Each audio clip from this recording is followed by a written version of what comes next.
இலங்கையின் அதிகாரப்பூர்வ வறுமை கோடு டிசம்பர் 2025 புள்ளி விவரங்களுடன் ஒப்பிடுகையில் 2026 ஜனவரியில் அதிகரித்துள்ளதாக மக்கள் தொகை கணக்கெடுப்பு மற்றும் புள்ளி விவர திணைக்களத்தின் அறிக்கை வெளிப்படுத்தியுள்ளது. இலங்கையின் ஒட்டுமொத்த வறுமை கோடு 2025 டிசம்பரில் 16,658 இருந்து 2026 16,730 உயர்ந்துள்ளதாக அறிக்கை வெளிப்படுத்தியுள்ளது.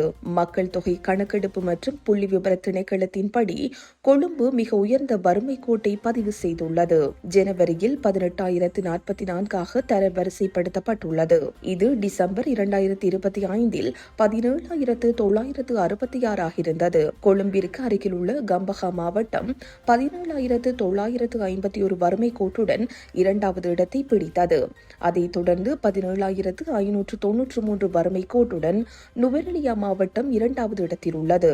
மொனராகலை, கிளிநொச்சி மற்றும் ஹம்பாந்தோட்டை போன்ற மாவட்டங்கள் முறையே 15,997, 16,163 மற்றும் 16,255 வறுமை கோடுகளுடன் குறைந்த தரவரிசையில் உள்ளன.